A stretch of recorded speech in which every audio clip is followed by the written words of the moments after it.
Bingo Blitz rules.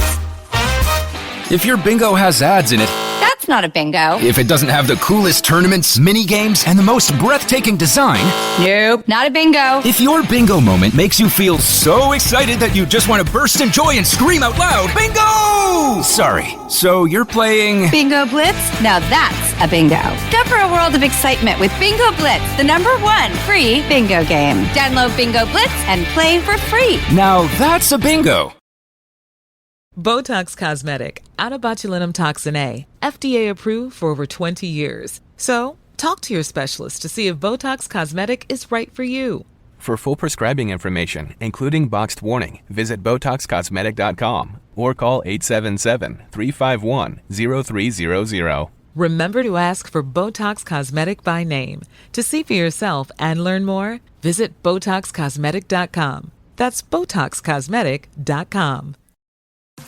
This episode is brought to you by Opill, the first over-the-counter daily birth control pill available in the U.S. Opill is FDA approved, full prescription strength, and estrogen-free. Plus, there's no prescription needed. Finally, the days of needing a prescription for birth control are over. Opill is available online and at most major retailers. Take control of your health and reproductive journey with Opill. Birth control in your control. Use code BIRTHCONTROL for 25% off your first month of Opill at Opill.com.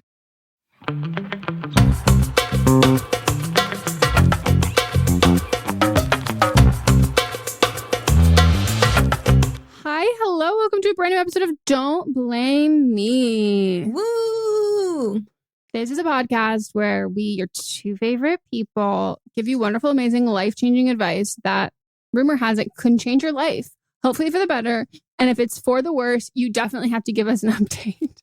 And also, you can't blame us. It's in the title. Yeah. Legally binding agreement. And that's why we named it that. So welcome to another episode. We're recording virtually, and you might notice that someone's camera quality is exponentially better than the others. That's Melissa. And it's what you deserve after the day you've gone through. You can hear all about it on See You Next Tuesday. And that's tomorrow. So you have to wait. But come back. It's truly not that exciting. But you'll also hear about my Bridgerton takes, which apparently one of them is hot, that we both share. Mm-hmm. And I've been waiting. I've been waiting. She's been burning for me, everybody. I burn for you.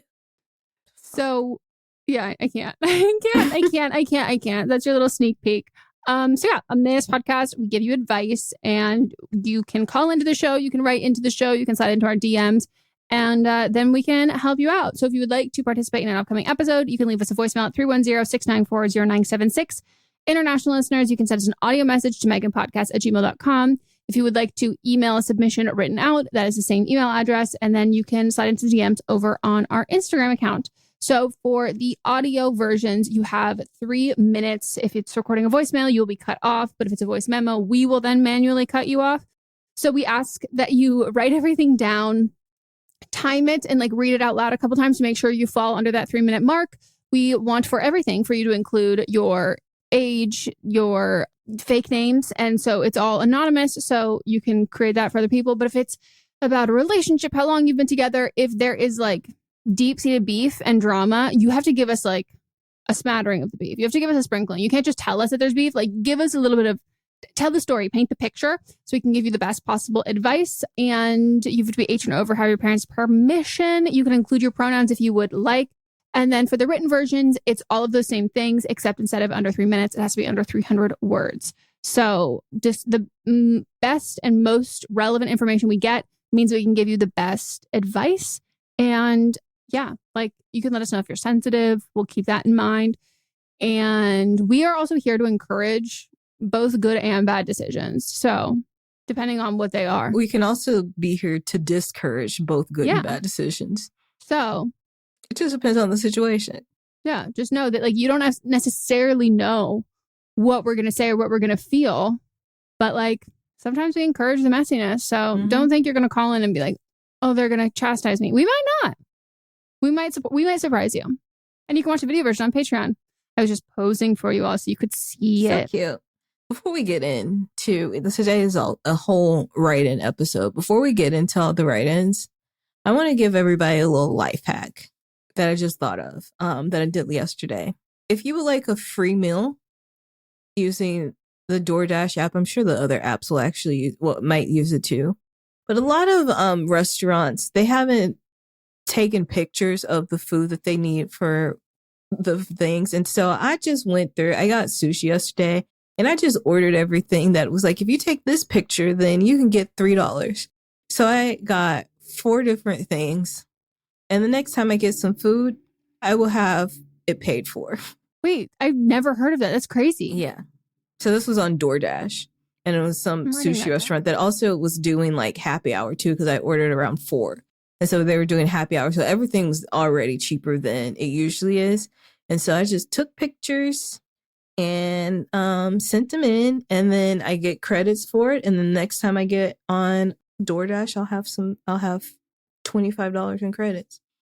Melissa, I think you actually undersold the life hack. This is life changing. This isn't like 10-minute crafts. That's crazy. The way I'm about to get into my whole photography bag, like I'm about to be like, you don't let even me pull have out my ring light. You don't have to do all of that. You can just take it on your phone. Most people aren't going to have ring lights out. I'll show you. Wait, that's so. Oh my God. Also ordering food, but like, I don't even know if I could order food without a picture. I just, you know? I mean, I was like, it was sushi. So you so know like, I know what it is. Can we talk about how other finance influencers will tell you to stop getting Starbucks? And what Melissa's doing is saying, hey, let me teach you how to fund your DoorDash habit. Mm-hmm. And that's girl bossing. That's women in STEM. It is. So just get on, look at the food and see what they need pictures of and just order from that. Oh my God. You've changed lives today. I'm glad. I felt like it was a movement crazy. And I need to share it with the girlies. Oh my God. Wow. Everyone, I'm so excited. Let us know what you order. That's amazing. Damn, I wish I had something for y'all. I have nothing. Well, you bring your personality. No, I'm the personality hire. I am the personality hire. Melissa's who keeps me afloat, this afloat. And I'm like, I always say, like, I might influence other people, but you are who influences me. That makes me feel real special. I wrote it down. I'm going to tell Moms. Moms is going to be stoked. Yeah. Well, I wish I had like anything to catch people up on. The one thing I would have to talk about is something we've talked about offline that I cannot talk about because it is so specific that it says where I live. What I've gone through. I will say that day, I also had the same thing happening, but it only lasted for like 30 minutes. Yeah. So. And I didn't want to tell you because I was like, mine is not as exciting as yours is. Yeah. You just know that like the beta blockers were working overtime. And that was the first thing I asked you. I said, how was your heart? I was like, it's doing a little bit better.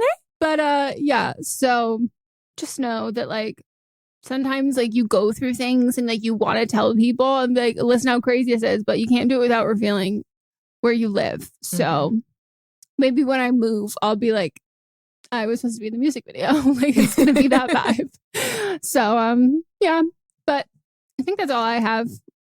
Should we hop into receiving? No, I was gonna say receiving the emails and doling out the advice.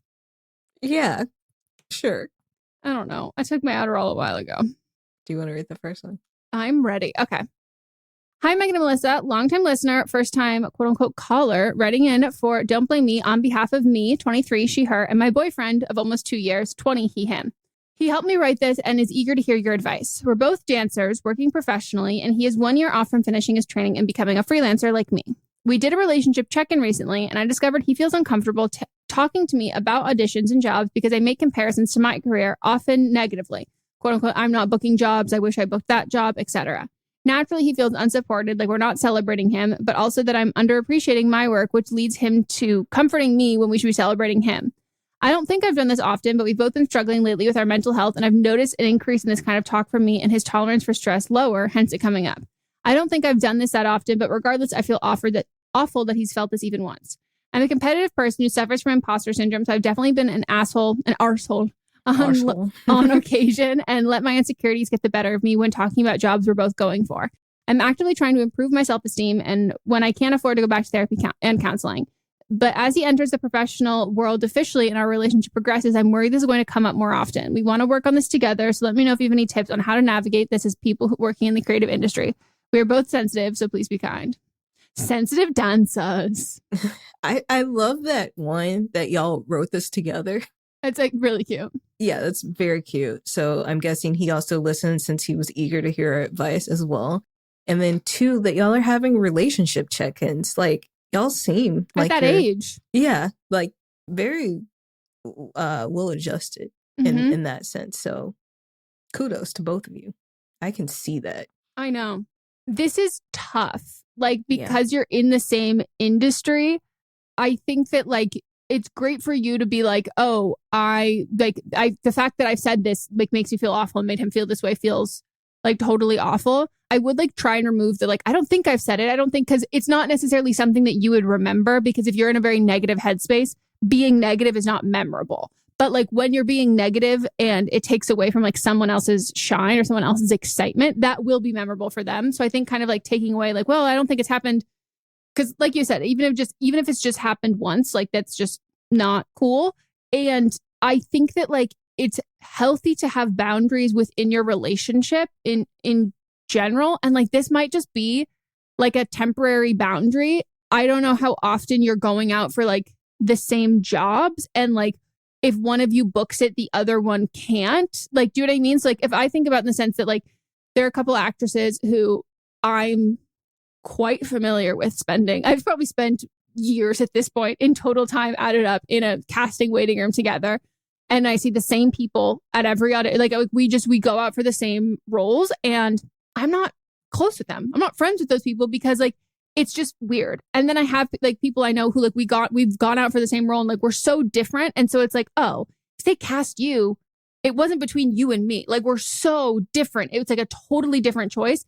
So I'm assuming that should be the same for both of you, that it's not either one. It's not one or the other. Like you are fulfilling totally different things. And it just happens that he didn't take your place. Like someone else got this or whatever. But it might just be that like, hey, I'm actually not at a point career wise or mental health wise where like I can really celebrate this or talk about this with you in that way. And so I like he can tell someone else and like go into all of the details, and you can just be like, oh my God, you booked that job. Like, I'm so happy for you. And it doesn't have to be like performing your happiness for him for an extended period of time, because I think like forcing yourself to do that is just engaging in like self-pity, and then it's negating that. Like I don't think it's achieving what both of you want it to achieve, which is he wants you to be happy for him. And like if you're incapable of that right now, I don't think that makes you a bad person. It's very hard in the creative industry. And so I think there just needs to be a boundary, and that boundary is not permanent. Like there are people who like, even if we're not in the exact same, we're not the same type, we're not going out for the same things. There are people I've muted on Instagram who are just like doing better than I am. And I know that it has nothing to do with me. And like, there's nothing I could do to be in their position. And like, they also didn't do anything spectacular to be in their position. Like it just happened. And like, we're all working just as hard. There's just a level of timing and luck. And like, I don't want to resent people who I know that this isn't done in malice to me. But if I'm taking it so personally, it's affecting my mental health, I'm having a hard time separating this person from those feelings I have about myself. So like, I'm just going to mute them for a while. And like, I always unmute them afterwards. And like, it's totally fine. And like, if someone did that to me or said that they did, I would not feel offended by that at all. So I think it's more unrealistic to ask your partner to have the capacity at all times to just be happy for you and to then not have it reflect on their work. Like at the same time, like I think it'd be an ideal world. Like there are times when like someone's really excited about something, or like, especially in relationships, someone's excited about something and the other person's like having a really bad day. And you're like, this, okay. But like, it's going to happen in your life that's not your professional life too. So like it's just too hard. I also think maybe this is like also me being like superstitious. I also think like talking about like booking a job or doing all of this kind of stuff, like I always get worried about doing that until after you've done it. And like maybe you're talking about it afterwards, but I just think that a lot of times things don't go until they're actually going. Yeah. And then it can feel like when you put so much pride on booking something and you're like, oh my God, this is amazing. This is fantastic. Then you put so much of your validation in that external validation. And then if it doesn't progress or it doesn't happen or it doesn't go that kind of way, it's detrimental to you as well. And I think like, I'm not necessarily thinking of like, oh, work hard in silence or like, and like do all of that kind of a thing. But like, I think there is something to be said about like not seeking external validation when like not seeking that out as like what makes you happy from this. And especially from someone who's not capable of giving it to you at that moment. And also if you find that you cannot be happy for your partner, do you find the same way that for your friends who are in this industry? And like, it's also okay to like, be like, I don't want to date someone who's doing the same thing that I am doing. I couldn't do that. They have been together 2 years though. Yeah, and no, they probably like, better met than I am doing what they're doing. I do know way more dancers who are with other dancers than actors who are with other actors. Agree. I completely understand. We work in such an entertainment as a whole. It's such an industry of like emotions, and a lot of things it's not because you weren't good enough. It's because like for this day, this is what they were looking for this specific thing. And even though you probably outdanced everybody there, you just you might not have had the right look. Same thing goes with any part of this industry.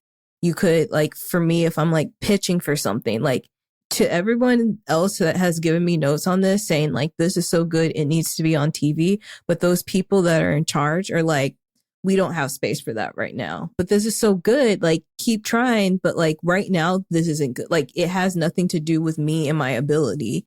It's just that this is not what they want right now.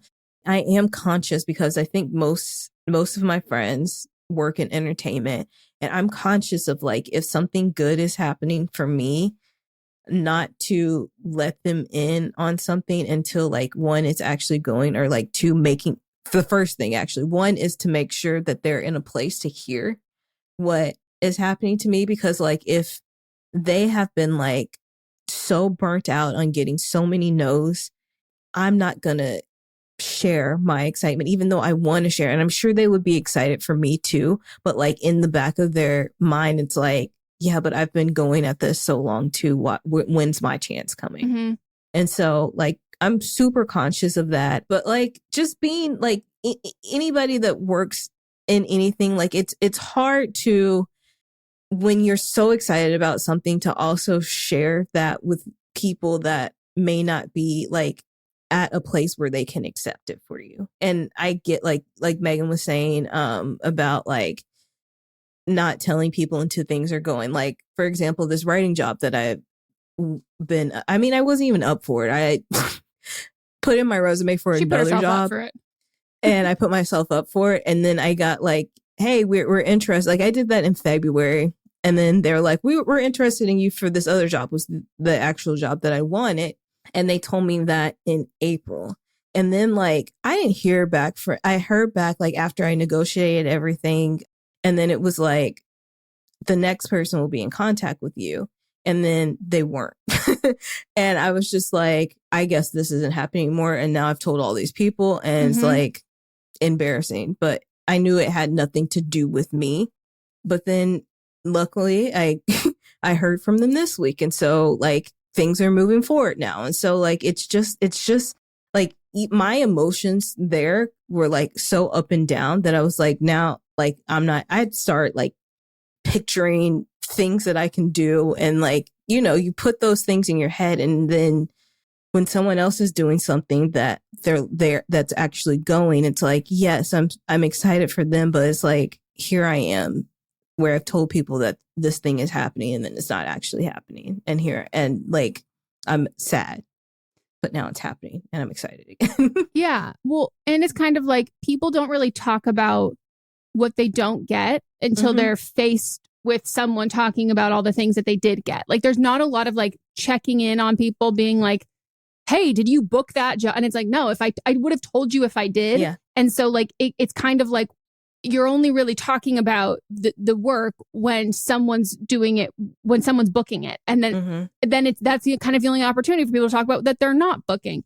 And I think that like, it's hard in the freelance space because it doesn't feel like it should be the same as like quote unquote regular jobs, but it is, because like, would you tell your friend who is unemployed that you just got a new job and you're so excited? Right. And it'd be like, actually, maybe they're not the first person I would tell. Yep. And so like, it's hard in freelance because it's like, well, I mean, then I'll be unemployed the next week. And I was like, but you know, it's different because it's the same thing. Even if like you get a call back, you get like positive feedback, whatever it is, like you're not going to go to a friend who, you know, not getting that at that moment. And also because people don't always say that they're not getting that, you don't know unless they've told you that they're getting all this positive feedback, they're getting callbacks, assume they're not. And so that makes it hard. And like, I just think that the tides will evidently, without a doubt, shift. So like try and put yourself in his shoes and he should put himself in your shoes. Because at some point it will be that you are booking and he is not. And what are we going to be cool with? Because we can't go back and forth of like, well, no, this is what I expect when you're booking, but this is what I expect when I'm booking. And you might not have gotten to the place where it's kind of gone back and forth like that before. And specifically because like you're different, it might lean more in one direction for a longer period of time. And you might want to focus on specialties that you have that they don't have. So you're not going out for things that feel like your direct competition, even though you know logically you are not direct competition. Like figuring that out. So like maybe you're in a slightly different circle or like a slightly different pool, but knowing that like he's young in this and he's like starting out, that like you're a little bit more, and I say this with love because I am the same way, you're a little bit more jaded and he's a little bit more green. And so knowing that he will get to the point where you are at eventually, he will. It's also a lot easier for men in dance than women in general. And knowing that like both of your like biggest successes and also potentially your like biggest letdowns have like yet to come. But yeah, to just not get so used to sharing everything with everyone, because eventually you will get to the point where you don't want those people to share everything with you. But yeah, it's hard because you want to be excited, but also wait for the other shoe to drop, you know? And like, there are things like I avoid things that I don't book. Like I avoid TV shows, I avoid movies and all of that. And like, that's really hard when you're dating someone who's in that. And so I think there also needs to be boundaries of like what you talk about and like the friends that you like, what you do on your off time. Like if you spend all your time dancing, you've got the same friend group and you are the same like work group and you all do that kind of stuff, then it's like, we talk about our work stuff and how our auditions went at the end of the week on Friday for 1 hour. And then we don't talk about it for the rest of the time. And we check in to see if we're okay. Yeah. And I think that y'all can do that just based on what you told us about how you check in with each other as it is. Yeah. And it doesn't mean that you're not interested or you're not being supportive or whatever. Like it's just a boundary that you need. And like those are boundaries that like everyone in the industry has with friends. And like it might not seem like that, but like you have to create that because it doesn't matter how happy you are for them. It's just when it's in such an unstable, unreliable, inconsistent industry, your confidence is the most important thing for you to maintain. And if something is derailing that, then that needs to be a priority. Someone who's like succeeding and doing great, they already have that confidence there. And then at this point, then it's like, cool, we need to protect your peace and your confidence. So then we can both continue to book and do all of that. So yeah, but I think you guys will do great because like you said, there's great communication already going on. All right. Well, we're going to take a break and when we get back, we'll get into the rest.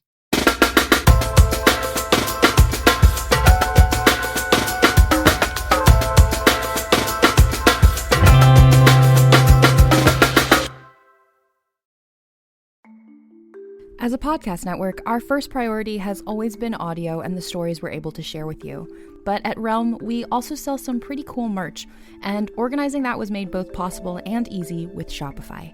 When you think about successful businesses like Aloe or Allbirds or Skims, an often overlooked secret is the business behind the business that makes selling and, for shoppers, buying simple. For millions of businesses, that business is Shopify. That's because nobody does selling better than Shopify. It's the home of the #1 checkout on the planet. And the not-so-secret secret that's definitely worth talking about is that Shop Pay boosts conversions up to 50%. That's more happy customers and way more sales going. If you're hoping to grow your business, your commerce platform better be ready to sell wherever your customers are scrolling or strolling, on the web, in your store, in their feed, and everywhere in between. Businesses that sell more, sell on Shopify. Upgrade your business and get the same checkout we use with Shopify. Sign up for your $1 per month trial period at shopify.com/realm, all lowercase. Go to shopify.com/realm to upgrade your selling today. Shopify.com/realm.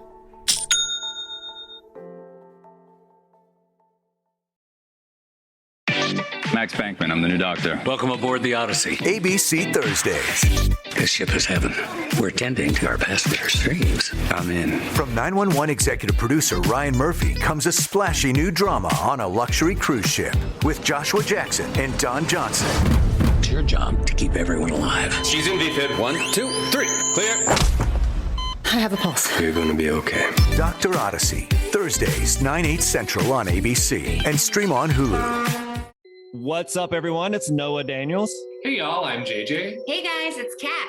And we're your hosts of the Real Hauntings podcast, where we bring on guests to share their first-hand encounter ghost stories and supernatural experiences. Now on to the trailer. I've been warned to not tell this story, but I think because of the way it ends, it's okay to tell this story, because some people say that with certain entities, to like speak of them or talk about them or in any way like portray them as powerful will attract them to other people. The creepiest thing about it to me is a lot of times it would wait for me to notice it. Like it would just lay its arm out like this, and then I'd be like, where is it? Where is it? And then I'd see it, and then it would just slither back. For more information on the Real Hauntings, Real Ghost Stories podcast, make sure you check out real.fm to learn more about our podcast and many other amazing podcasts.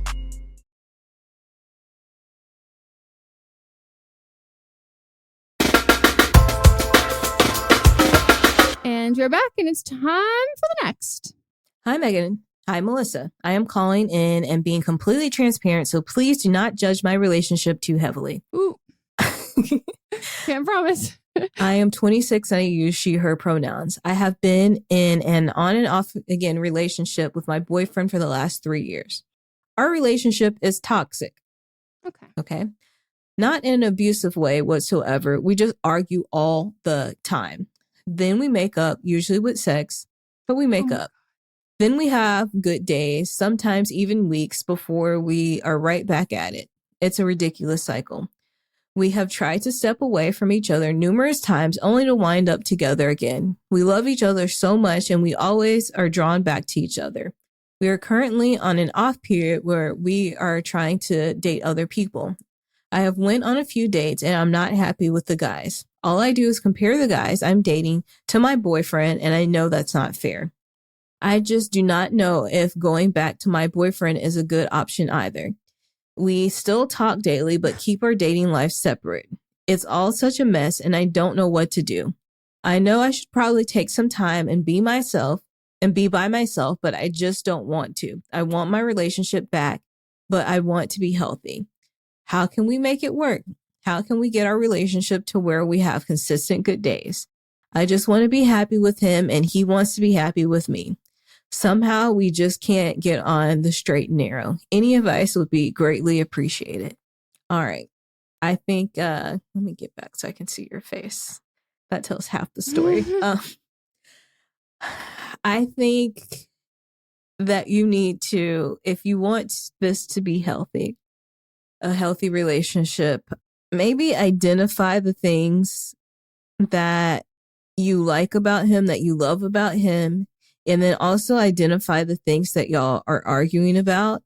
And if those are things that y'all can fix and change and realize that I'm being selfish in this way or he's being selfish in that way, and here's our middle ground, then, you know, like figure out what the middle ground is so you're not arguing all the time. But if y'all can't go days, it seems like, because you said even weeks, like that was just like a big thing. Like, oh, sometimes we can get weeks through. Woo.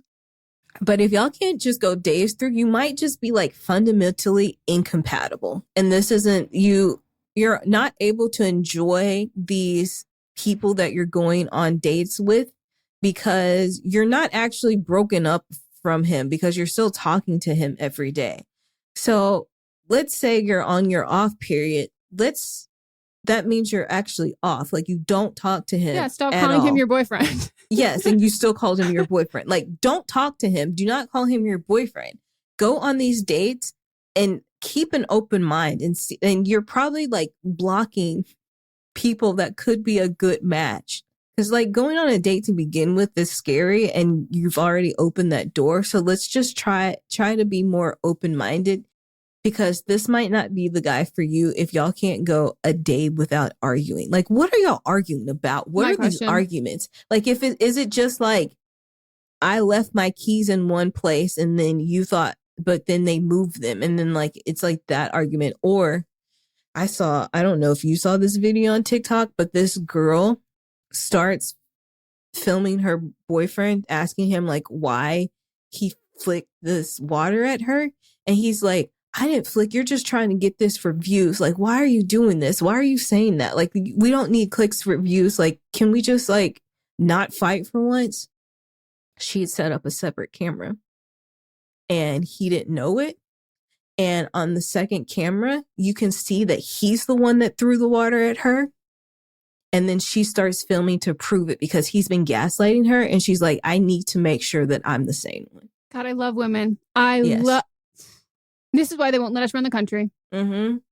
And so, like, if it's things like that, where it's like stupid shit, like throwing water and then gaslighting you into like making you think that that's not what actually happened, that relationship is way too toxic, and you don't need to be in that relationship. Because people that are like master manipulators, they will make you love them for the time that you're with them, but then make you seem like these arguments you're having are so frivolous, or like, it doesn't matter. We're just passionate about who we are together. And so that's why we argue all the time. No, there's a difference between like arguing and like banter, like bickering. There's a complete difference. And you yourself said that this was toxic. So I'm not thinking that it's like little things that y'all are arguing about. No, I have the same questions. Who's getting in trouble? Who's the one who is being chastised? Who is the one who is getting yelled at? Who is the one who is doing the yelling? Who is the one who is arguing? Who's initiating it? And like Melissa, it doesn't have to be like someone who's like calling someone out. Like, oh, that's not initiating the argument. Who starts a thing? In this, let's use that example. Who's flicking the water? Who's starting this? My next question, who is taking the break from the relationship? Who's instigating that? Who's instigating getting back together? Because I am willing to bet that it's the same person. I'm willing to bet that whoever's instigating breaking up is, if it's going to be a romantic gesture, it's going to be like, oh, let's get back. And that's love bombing. It's the back and forth, the gaslighting of like, no. And then like, oh, I miss you. I promise I'll change. And speaking of changing, so what are you willing to change? What are you willing to fundamentally change about yourself? And what is he fundamentally willing to change? Because are the arguments changing? Are you having the same arguments? Is there any progress moving forward? Is it a communication issue? Is it a boundary issue? What are you doing besides taking these not real breaks to change the course and resolve these problems? Or are you just saying like, let's drop it and then like we'll move on and get past it? Because if you're arguing, I've always said, like, if you're arguing about the same thing more than 3 times and it's coming from a place of both people wanting to understand each other and fundamentally being unable to resolve that issue, that is time for a therapist. Because it is a matter of like 2 people who desperately want to make it work, who are trying, but have fundamentally usually different communication styles. And like you might, I all the time, I have a hard time sometimes understanding what people are saying if they're not being super literal. And then other people, sometimes I speak very literally, will look into what I'm saying as not being literal and then like looking for something else. And I'm like, wait, but I didn't say, and I get confused. And so having a therapist can be very helpful there for that, because you both have to want to change it. And who would you say wants to change it more? Who would you say like wants to do this more? And at the end of the day, like you can marry this person, you can be with this person forever, but you have to want to be with the person with who they are at today. Like you cannot join or start a relationship or stay in a relationship for the possibility of who they're going to end up being. You have to make the choice. And unfortunately, like you're going to have to make the bed and lie in it if you want to stay in this relationship. And like, I'm not going to, I mean this wholeheartedly. I'm not going to judge you if you stay in a toxic relationship. I'm going to assume that you have weighed the pros and cons, and for you, it is worth it. And if it's worth it, that's your life. That's your choice. But it has to be worth it for what it is now. It cannot be worth it for what you think it could be or it has the potential to be, because you can't control that. You can't make someone else do those things to end up there. And I also don't think those same things should be asked of you. Like, I don't think you should be like, someone should ask you to fundamentally change who you are to adapt to somebody else. And it's just not, it's not lasting. And so I think for both of you saying that you just want to be together and you just want to be happy, and I'm not talking in like mental health ways at all, but like in a relationship, like you have to choose that. You have to not only want that, but you have to actively choose that and participate in making that happen and making that be a reality. You can't just like wait for happiness to like wash over you in your relationship. And like, that's what people say when like a relationship is work. Like you will you'll take your baggage from work home. You'll take your baggage from your family or your friends or like the shit that you're going through. Like it will come home with you. You won't always be able to put it in a box, but you have to want to do better. And I think if your arguments are changing and you're not having the same argument twice, and like, then it might be like an issue of communication style or boundaries. Or also I'm a big proponent of like reflecting on individual issues that you might be having that might be making your fuse a lot shorter, might be changing your temperament, might be doing like whatever that is, because like individual life problems can again seep into your relationship, but you have to want to change that. So sometimes it's not all like, no matter what, I think couples therapy is amazing, but sometimes it also is like one person is going through something and that is affecting the relationship, and until that person can work on that thing on their own in therapy or with a professional or whatever, then it's not that it will clear up the relationship issues, but then you have the space and capacity to work on the relationship issues in itself. And so like we all bring things in. So I think like if you really want to make it work, you have to put the time and the money into that. And like if you're not at that place, then you have to ask yourself like, is this worth it? Am I happy like this? Like, is this the future that I want? And how many days am I happy? But yeah, I would love to know what you're arguing about, because I think like Melissa said, like bantering is totally different, because I don't think you'd be breaking up on and off for 3 years if it wasn't like deeply hurtful and it wasn't, it's clearly not all in good fun, or it's just like, oh, this is like how we are with each other. But yeah, I mean, I've always been a proponent of like taking like a break from dating, like a year-long break, because you are not going to be attracted to other people because you are attracted to toxicity, no matter how much you think you're not. I've been there, like, and until I took like a full year break, no flirting, no dating, like didn't do any of that until I took a full year break from that. It was until I was able to like examine like why I was doing that, like why I was seeking those patterns that I had like been modeled for me and like I'd gone through previously. And I was just doing the same thing, being like, oh my God, why is this all ending up the same? Like, this is so weird and random and crazy and bad. So Kate Hudson just did an interview with Call Her Daddy, but and she said that she like her therapist told her to do the same thing. And she was like, it was suddenly like she stopped dating these like horrible people. And then like she wasn't even attracted to them to start dating them, and was like, and then if she was with someone and they did something like remotely something like it was like the biggest ick ever, that she was like, I'm out. Like, zero tolerance for this. And so like you've put up with a lot. Do you want to put up with this for the rest of your life? Right. So I hope that was not too hard to hear, but just know I'm coming from a place of, I understand the toxicity. Yep. It's not worth it. All right. Next one. Hey, my favorite ladies. And I'm okay with ladies in that instance. Me too.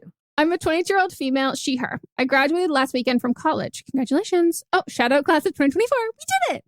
Okay, on the topic. I was lucky enough to land my dream job right out of undergrad. I paid for college myself. I worked myself hard. I took summer school every summer to make up for a few semesters of going part-time so I could work at the same time. So I'm now coming up in my first summer where I'm not in summer school and will actually have money of my own that doesn't have to go towards school. So all of my girlfriends are planning a girls' trip in July. I was actively planning on going, and I've paid my part and I bought my ticket. What I didn't expect was to get hired at my job so quickly with such a quick start date. I start on June 1st, and my trip is the weekend of the 4th of July. I'm terrified to ask for vacation time so quick after starting. Everyone's telling me that's totally normal to request time off, especially with starting summer date. I'm just not so sure. Do you guys have any advice on this? Is it okay to ask off so soon after starting? Love the pods. First of all, congratulations. Like you fucking you're an graduated anomaly. and then you Yeah. you got a job immediately. That is wild. And you worked your way through college. You paid like you are. Don't let the Republicans hear about you because they're gonna be like student loan. Like, look, someone did it. Like, no, like you. I know that you bled yourself dry. Yeah. I'm gonna say that I think that this vacation is really important. I think you need it. I think you need it too before starting your job. Usually start dates are flexible. I know you're starting in June. Like, when in June are you starting? And if you tell them when you get like your start paperwork, that you already had this time planned off, they're usually fine about that. Like, as long as you tell them in enough time and like say before I accept this job, I have this time. I had already scheduled this time off, then they're usually fine about that. Especially if it's 4th of July weekend. Like, the 4th is on a Thursday. Yeah. So, like, are you taking that whole week off, or are you taking? But usually, if the 4th is on a Thursday, you would usually just have that Friday off anyway. I think you might even have that Thursday off. Yeah. I mean, 100% you probably already have the Thursday off. No. So, like, if it's on July 4th, July 4th is 4th of July. You already have that Thursday off. Usually you're just off on that Friday. Like, they don't expect you to come back into work. So you're probably fine. Yeah, that's what I meant. That I don't think you're going to have that Friday. I think what you do, though, the best thing to do is just be like so excited because like you clearly just got your start paperwork for like starting June 1st. Like, so excited. I would have said this in the interview. I didn't realize how quickly like you guys would be ready for this position. I am going to be like out of town on assuming like, again, I'm assuming you would either leave Wednesday or Thursday. That's like one day. And again, when you have a 3-day work week, I promise you, hardly anybody's doing anything. Working. Nobody's working. And so unless it's at that point where it's like nobody's working, they expect the newbie to be working. Or if it's retail or depending on like where, like what that kind of thing is. And so I think like it really depends on what the job is and like what's being asked of you. So I think like saying like, I definitely like, I'm so excited, like really wanting to do this. I do have and I don't say like I have a vacation. Just say a prior like engagement. I have a prior engagement that from this day to this day, but like I will be available by phone on this day and like can be available by email. It is so much different than if you were starting a job in November and you wanted to take the whole month of December off. Like it's super different because again, it depends on what the job is, but like unless you sell mattresses or fireworks, like it's like not a booming time, for lack of a better word. 4th of July is not like a huge day where it's like, oh no, actually like we're swamped. Like it's just like, it's not really that. So I think to get ahead of it as quickly as possible is the best thing to do. And I honestly think they're just going to be like, oh, like, don't even worry about it. Like we're not going into the office. I mean, like that's fine. So yeah, I would tell them because I think it's a much better, you look honest and you look like excited and responsible and communicative versus just taking a sick day that happens to be on a holiday weekend. Like that is like so much shadier and more fishy. And no one's really going to care that you're doing that. But if you then just take a sick day, everyone knows what you're doing. And then it goes, that feels misleading. Yeah. So I think like the fact that you're thinking about this is like great. And in future, I know that like it's pretty debated, like whether you tell people that you have like a time period where you can't work during the interview process. I am not like a traditional 9-to-5 girly. I don't think anyone should have to do that because I do think it like makes you be like, well, I'm not going to hire you. But I think like when you get your start paperwork or you accept the offer and like saying like, oh, I wouldn't be able to do these dates, they can rescind the offer, obviously. But I don't think you went about this wrong. Like this is the time period I would assume is when you talk about these things. Yep, it is. You know? Because it's the same thing. It's like when people are like, I really wish people would disclose that they're pregnant during interviews. I'm like, so you don't have to hire them? No, yeah, but it's like people will talk about how like they're like they wish that it's like, well, then it's like, oh, someone got hired at a company and then like suddenly is pregnant and like didn't tell anybody. And it's like, okay. And I saw someone on TikTok who started a new job, was pregnant, didn't know they were pregnant because they didn't find out until they were like 18 weeks, was like maybe 2 weeks or something pregnant, and was denied short-term disability because it's a pre-existing condition because they were already pregnant when they worked there, even though they had no idea. Crazy. Country we live in. Yeah. It So, sucks. but congratulations. And I hope you have so much fun and you need this vacation. I promise you, you need it. Yeah, you've been working your ass off. You need some time to decompress before you get. I know you've had like your foot halfway into like the quote unquote real world, but like now you're about to go major. And you get to keep all your money and don't have to pay college loans. So that's great. Yeah. That's fucking amazing. And I hope you like make this a habit as much as possible. Mm-hmm. Because for a lot of people, college is a break. And if college is not able to like be a break for you, like you need to incorporate those breaks through adult life. Yep. All right. We're going to take a break.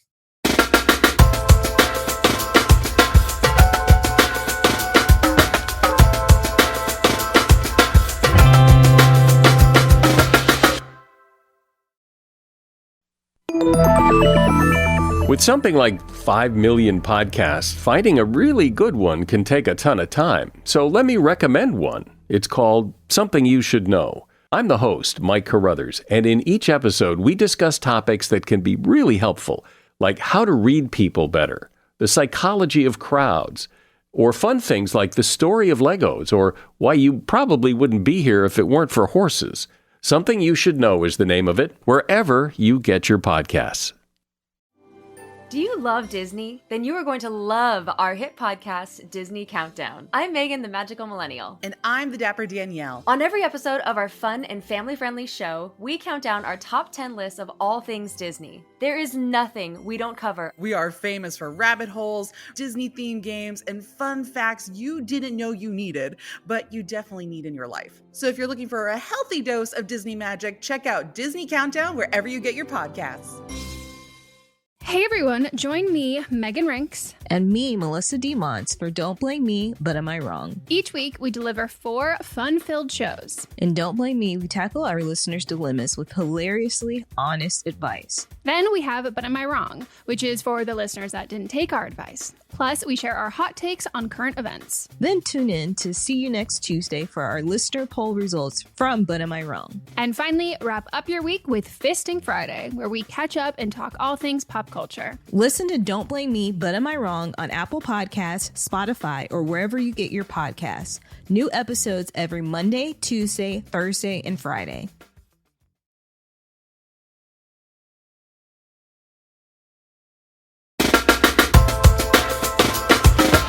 And we're back. Do we have one more? Yep. Okay. Hi, Eminem. I am 28, pronouns she, her. I have never been in a serious relationship. This is my first one, well, semi-serious. I have always been very firm in not ever wanting to have kids. I have been in my current relationship for about 8 months. We just started saying I love you and all that jazz. Well, now he has started talking about marriage in a few years and starting a family. Marriage, I can see happening. I have never had an aversion to marriage. Kids, though, I have no intention of starting a family. My question is, do I have to tell him this? It's early in the relationship. I do not feel like I should have to come forward with this. But on the flip side, what if we do get serious and then he finds out I held this back for so long? Please let me know what you think. Thanks. This is a deal breaker for you. I don't know if it's a deal breaker for him having a relationship. I know that you're new to relationships and this is the first serious one that you've been in, but like, if you don't want to have children, then this isn't the person for you. I would say in the future going forth, this should be something that you talk about very soon, maybe even on the first date. Yes. If you want to have kids or not, because now you have seemingly wasted 8 months of your life with someone that you love, and there's no future for you if he wants to have children. Yeah. You being like, I feel like it's soon. I shouldn't have to tell him this. Like, oh my God. Yes, you do. You do. You should have told him earlier. You are so late on telling him this. And I think like we view things as deal breakers for other people, not deal breakers for ourselves. And so then we withhold that information because we don't want it to be a deal breaker for someone else. And it's like, but it's your deal breaker. It's not a matter of like, oh, are they going to dump me? And it's like, but you don't want this either. It's not like, well, what happens when they find out that this is not what I want? And it's like, oh my God, get in the fucking driver's seat. You don't want this. Like, this is a deal breaker for you. End this. Like, this is not it. Yeah, no, this is like, you have to tell people. And like, I don't care what anyone's gender is or anyone's like genitalia or whatever, but like, so often we hear men not telling women that they don't want to have kids, and women have their quote unquote biological clock. It's the same thing. You are wasting both of your time. You are making it harder for you. And like, you're not interested in kids. Also, like, you have to have this conversation because sometimes people say things that they don't necessarily want, but they think that's what the other person wants to hear. And so you need to have that open line of communication, because also like things can change. And if you're going to withhold this information, it also means that you're going to be really stubborn, and both of you are going to be very stubborn in your belief system because there is no communication about it. So like, going into our relationship, like I had always wanted to have kids, but I was always like, I don't know if I'm ever going to meet someone I want to have kids with. Like, I love the idea of having kids, but like, I don't want to do it by myself. And like, I don't know I would not do it with someone who I didn't feel like I could do it with, like that it would, I need someone to make me want to do that with them. And the older that we get, like we've always talked about it. We've always been on the same page. And it's been like hey, if we can't have kids, like what's going to happen? It's like, we're going to be totally happy just us. Like if we can't have kids, that's totally fine. And then also like Matza said so many times before, because like I worry about like my health stuff of like, I don't like having the energy. And for any of those things, I also worry about getting my period again. And like even just going through that process. And he's like, if at any point you're like, I don't think I want to do this anymore, it's like, that's fine. But like, you have to have that conversation initially so you can have those conversations. So like, but if and I mean that in the sense that like, you might come to a point in time where you have a family member who has a kid who needs they need someone to foster them and they want it to be in the family. And if you've put up this hard wall that suddenly life happens and it might change your viewpoint of like, I'm going to take in my niece or my nephew, I'm going to take in my cousin, I'm going to take in my little sibling for next couple months. When you've made this something that is like so big that we don't even talk about it, it makes you be stubborn in a way that you might not even necessarily align with. Like you have to communicate it with other people in this. And I think it's totally fine to not want kids, but I do think withholding that information from someone makes me question, like, ask yourself why you're withholding that. Is it because like you think that it will be a deal breaker? And then like, so how do you foresee the relationship going? How do you foresee like getting out of having kids? And like, if that's something the other person wants, or is it that like, you think if you could be talked into it? And at that point it's like, okay, so like work on your backbone. Like, let's work on something else. Like there's gotta be something here. If you just avoid it as a whole, that not good. It's just like not good at all. And like, yeah, moving forward, I think what like Melissa said, like, I think that is like a first couple dates thing. I know that, like I said, I know that like you don't have that much experience, but this is usually something people talk about pretty early on. Yeah. Even in my early 20s, when I would like go out with someone and like, I would ask like, oh, do you want to have kids? And they'd be like, no. I'd be like, oh, okay, I do. That's going to be casual. Cause like you shouldn't fall in love with someone before you know that you're compatible. So, yeah. And that your futures align. All right. Well, that's it for the regular show. Now it's time for Don't Blame Them. So Don't Blame Them is where a listener will call in or write in with their own experience based on something we talked about on a previous episode, previous call. So it might be that they have personal experience in like a professional sense. It relates to their career, or they have gone through a similar situation, or they just have some insight that they would like to share. Hi, I'm calling in for Don't Blame Them for the episode Feelings for a Friend. This is for the person that wants to tell their friend that they have feelings for them. So I called in a few years ago about a similar situation where I had feelings for my guy best friend. And even though he wasn't getting engaged, I still felt the need, like, I needed to tell him. And Meghan and Melisa gave me the similar advice of, you know, kind of stepping away from the friendship for a little bit. So to give you insight on how that conversation is set up, or how I set up that conversation, I think what really helped me was not making it a discussion, I was very direct on what I was saying and what I wanted to do and letting him know that without giving him room to rebuttal. And I think that helps set boundaries for me and also for him. Also, mute them on social media. You don't have to unfollow them. You can mute them. But this has really helped because it was kind of like an out of sight, out of mind type of thing. So I didn't see them on my feed as often. And that was actually really helpful, more helpful than I think I even realized. And to give you some encouragement, my friend and I are still friends. We still talk. We did not lose our friendship, but obviously we don't talk as much now, but we still check in on each other from time to time. And I am now in a happy and healthy relationship for almost 2 years. So there is light at the end of the tunnel. Meghan and Melissa's advice does work. So I highly recommend using it. I love that. Thank you. That's like the best person who could have called in and given advice about this. Yeah, because I don't remember. But as soon as I heard their voice, I was like, I know, like I've heard this voice before, but yeah, the muting thing and not seeing someone. If no one's been to summer camp, like it is camp goggles. Like you can have camp goggles anywhere. And so the second that you disengage from like seeing them at all times, because it's kind of like a self-fulfilling prophecy. It's like people talk about angel numbers where you're like, oh, you see 1111 everywhere. And I'm like, yeah, because you're looking for it. Looking for it, yep. And so when you see him everywhere, it becomes like a, God, like I just can't stop thinking about him. It's like, no, it's because he's popping up on your feed all the time. And you're clicking it, and so you're seeing him and all of that. And so like, so much of it, it's kind of like The Bachelor, like so much of the infatuation and crush is manufactured by that when you eliminate that, and you get yourself off of the island, you don't jump out of a plane with someone, you're like, whoa, you leave camp, you go, I don't know how much I actually really like you versus like, I like you as a friend.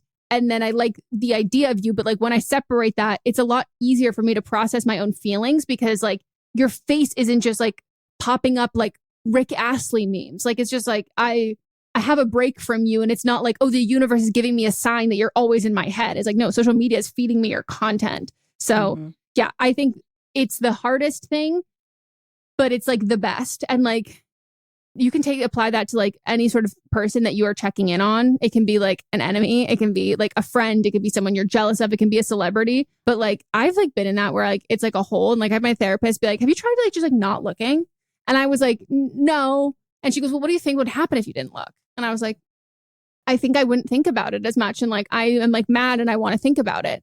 And she was like, okay. So like, when you get tired of being mad, know that you have the choice to like, just not do that. And like, just see what happens. See if you feel better and see if like you like the idea of this feeling more than you actually like the feeling. And it can be like a crush. It can be an obsession. It can be like hating someone. It can be jealousy or whatever.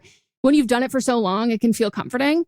And it's like, well, I think I'd like it. And then you stop doing it. You go, actually, I fucking hated that. And until it was gone, I didn't realize I hated that. Yep. I mute people all the time. Yep.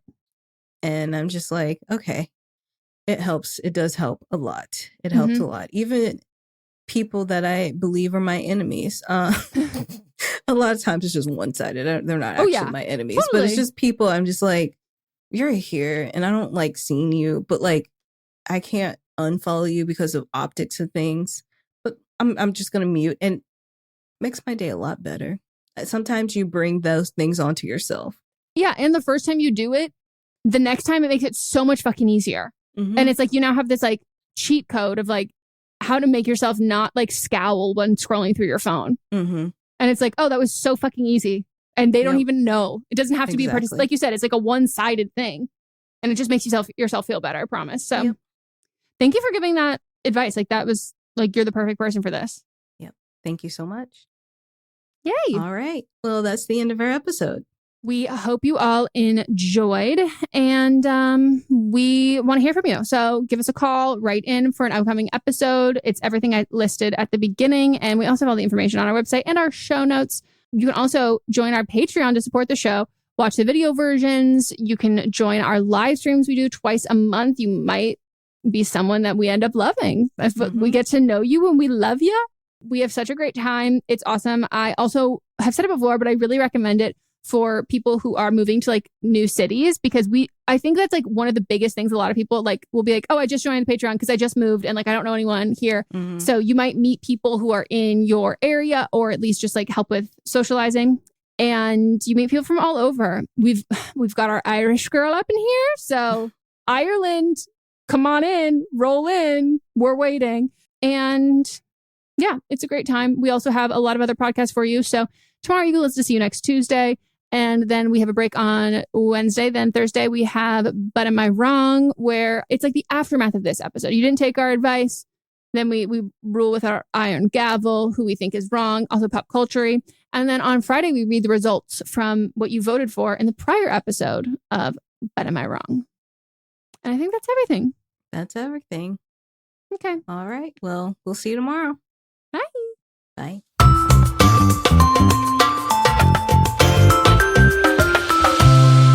Don't Blame Me is a production by me, Megan Rinks. And me, Melissa D. Montz, plus Diamond Imprint Productions. Post-production sound and editing by Coco Lorenz. Production assistance by Melanie D. Watson. And music by Giacomo Picasso and Ryan Hunter. Welcome to the small town of Chinook, where faith runs deep and secrets run deeper. In this new thriller, religion and crime collide when a gruesome murder rocks the isolated Montana community. Everyone is quick to point their fingers at a drug-addicted teenager, but local deputy Ruth Vogel isn't convinced. She suspects connections to a powerful religious group. Enter federal agent V.B. Lauro, who has been investigating a local church for possible criminal activity. The pair form an unlikely partnership to catch the killer, unearthing secrets that leave Ruth torn between her duty to the law, her religious convictions, and her very own family. But something more sinister than murder is afoot, and someone is watching Ruth. Chinook, starring Kelly Marie Tran and Sanaa Lathan. Listen to Chinook wherever you get your podcasts. Hi, I'm Jennifer, a founder of the Go Kid Go network.